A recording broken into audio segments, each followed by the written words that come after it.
ሞቱን በሚመስል ሞት ከእርሱ ጋር ከተባበርን ትንሣኤውን በሚመስል ትንሣኤ ደግሞ ከእርሱ ጋር እንተባበራለን። ከእንግዲህስ ወዲያ ለኃጢአት እንዳንገዛ የኃጢአት ሥጋ ይሻር ዘንድ አሮጌው ሰዋችን ከእርሱ ጋር እንደተሰቀለ እናውቃለን። የሐዋርያው የቅዱስ ጳውሎስ መልእክት ሮሜ ምዕራፍ 6 ቁጥር 5። በስመ አብ ወወልድ ወመንፈስ ቅዱስ አሃዱ አምላክ። ወርሃ ኅዳር ቡሩክ መዓልቱ አሰርቱ እምዝ ሐጽጽ ወአመ አሚሩ ለዝ ወርህ መክሲሞስ ወማንፌዎስ ወፊቅጦር ወፊልጶስ እምሃገር አፍራቅያ በመዋዕሊሁ ለንጉሥ ዳኪዎስ ከሃዲ። አንድ አምላክ በሚሆን በአብ በወልድ በመንፈስ ቅዱስ ስም የተባረከ የኅዳር ወር ቀኑ 10 ሰዓት ሲሆን ከዚህም ይጎድላል። በዚህም ወር በአንድ ቀን ከአፍራቅያ የሆኑ ቅዱሳን መክሲሞስ፣ ማንፌዎስ፣ ፊቅጦርና ፊልጶስ በከሃዲው ንጉሥ በዳኪዎስ ዘመን በሰማዕትነት አረፉ። በዚህም ከሃዲ ንጉሥ ዘመን 7 ደቂቅ 372 ዓመት አንቀላፍተው የነቁ ከእርሱ በሸሹ ጊዜ ነው። እኒህም ቅዱሳን መስተጋድላን ክብር ይግባውና ክርስቶስን ክዶ ክርስቲያኖች ሲያሰቃያቸው ባዩ ጊዜ ሃይማኖታቸውን ግልጥ ያደርጉ ዘንድ በአንድ ምክር ተስማምተው በአንድነት ተሰብስበው ወደ ከሃዲ ንጉሥ ቀረቡ። እኛ በእግዚአብሔር ልጅ በጌታችን በኢየሱስ ክርስቶስ በግልጥ የምናምን ክርስቲያኖች ነን፣ ለእርሱም እንሰግዳለን እናመልከዋለን ብለው ጮኹ። ይህ ከሃዲ ዳኪዎስን በሰማ ጊዜ እጅግ ተቆጣ። ከላም ቆዳ በተሰራ ጅራፍ እንዲገርፏቸው አዘዘ። 1 ጊዜም 2 ጊዜም ታላቅ ግርፋትን ገረፏቸው። በእሳትም ባጋሉት ከብረት በተሰሩ በትሮችም ደበደቧቸው። ከዚህ በኋላ በበርኖስ እላቂ ጨርቅ ከመጻጻውና ከጨው ነክረው ቁስላቸውን አሿቸው። የንጉሡን ትእዛዝ ባልሰሙ ጊዜ ስቃዩን ፈርተው ከበጎ ምክራቸው ባልተመለሱ ጊዜ ቁጣን በማብዛት ጽኑ ስቃይ እንዲያሰቃዩአቸው አዘዘ። እንዲሁም አደረጉባቸው። ከዚያም የነበሩ ብዙ ሕዝብን ትዕግስታቸውን ባዩ ጊዜ ክብር ይግባውና በጌታችን በኢየሱስ ክርስቶስ አምነው በሰማዕትነት ሞቱ። በዚያን ጊዜ ንጉሥ ራሶቻቸው በሰይፍ እንዲቆርጡ አጠቃቅነውም እንዲቆርጧቸው አዘዘ። እንደዚህም የምስክርነታቸውን ተጋድሎ ፈጽመው የሰማዕትነት አክሊልን በመንግሥተ ሰማያት ተቀበሉ። ለእግዚአብሔር ምስጋና ይሁን። እኛንም በቅዱሳን ሰማዕታት ጸሎት ይማረን፣ በረከታቸውም ከኛ ጋር ትኖር ለዘላለሙ አሜን። በዚች ቀን የጻድቁ የኢትዮጵያ ንጉሥ የናኩቶ ለአብ መታሰቢያው ነው። በረከቱም ከኛ ጋር ትኖር ለዘላለሙ አሜን። በስመ አብ ወወልድ ወመንፈስ ቅዱስ አሃዱ አምላክ አሜን። ናኩቶ ለአብ 11 ነገሥታትና ካህን ወንጉሥ ተብለው ከሚጠሩት አንዱና 10ኛ ደረጃ ላይ በመንገስ ለ40 ዓመታት በንግስና ወይም ሕዝብን ያስተዳደረ ጻድቅ ነው። አባቱ ቅዱስ ገብረ ማርያም፣ እናቱ ንግሥት መርኬዛ፣ ባለቤቱ ንጽሕት፣ ልጁ በኃይለ መስቀል ይባላሉ። የቅዱስ ናኩቶ ለአብ ቤተክርስቲያንም ከቅዱስ ላሊበላ አብያተ ክርስቲያናት ከ6 ኪሎ ሜትር ባልበለጠ ርቀት ላይ ይገኛል። የቤተ ክርስቲያኑ አሰራር እንደ ቅዱስ ይምርሃነ ክርስቶስ በጣም ሰፊ በሆነ ዋሻ ውስጥ ሳይሆን ተመሳሳይ በሆነ ውስን ዋሻ ውስጥ ነው። ይህ ጻድቅ የጌታውን መከራና ስቃይ በማሰብ አርብ 5 ጦሮችን ተክሎ በዚያ ላይ ይሰግድ ነበረ።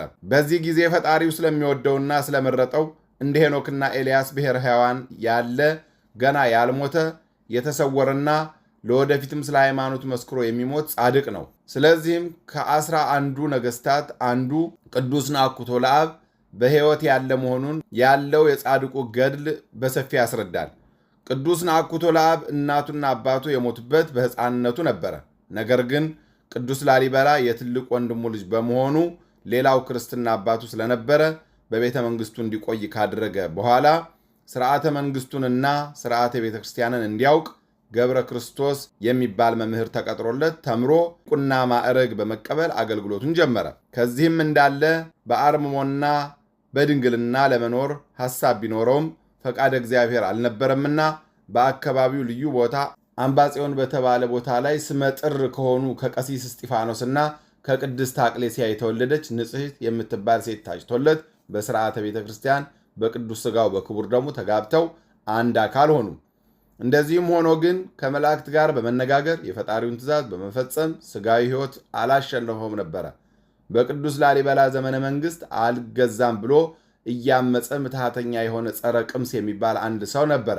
ይህም ሰው እንደ ጎልያድ ማን ይነካኛል እያለ ራሱን ከፍ ቢያደርግም ዳዊትን ኃይል ያጎናጸፈ ክርስቶስ በቅዱስ ናኩቶ ለአብ ላይ ኃይሉን አሳድሮ ድል እንዲነሳው አድርጓል።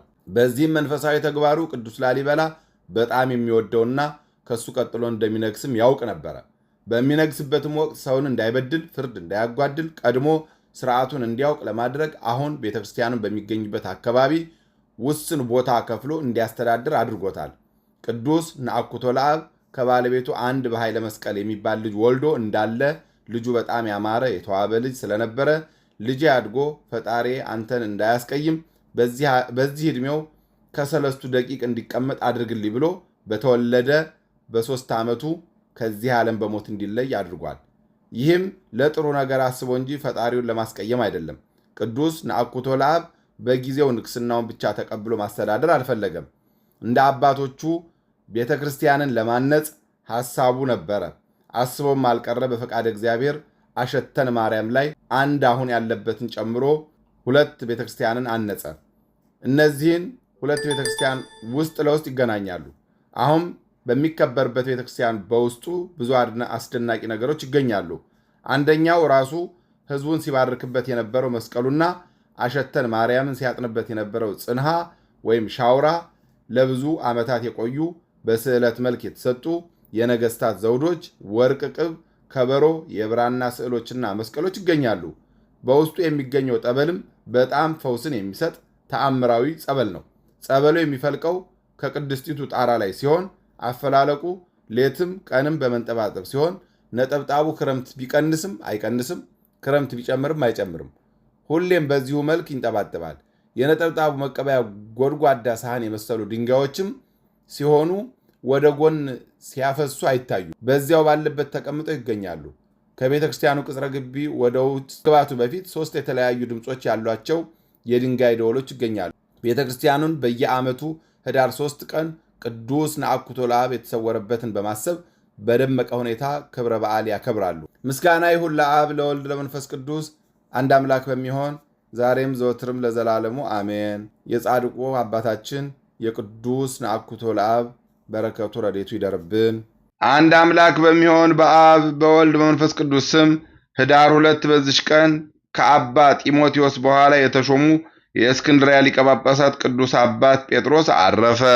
ምስጋና ይሁን ለአብ ለወልድ ለመንፈስ ቅዱስ አንድ አምላክ በሚሆን ዛሬም ዘወትርም ለዘላለሙ አሜን። በህዳር 1 ቀን የሚከበሩ ዓመታዊ የቅዱሳን በዓላት ቅዱስ ነአኩቶ ለአብ ጻድቅ ንጉሠ ኢትዮጵያ፣ ቅዱሳን መክሲሞስና ባልንጀሮቹ ሰማዕታት።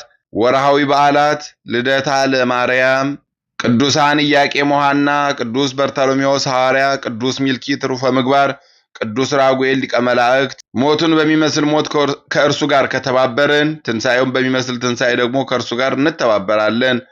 ከእንግዲህስ ወዲያ ለኃጢአት እንዳንገዛ የኃጢአት ሥጋ ይሻር ዘንድ አሮጌው ሰዋችን ከእርሱ እንደተሰቀለ እናውቃለን። የቅዱስ ጳውሎስ መልእክት ሮሜ 6 ቁጥር 5። የሰማነውን በልቦናችን ያሳድርብን። ከቅዱሳን አባቶቻችን እናቶቻችን በረከት ረድኤት ያሳትፈን።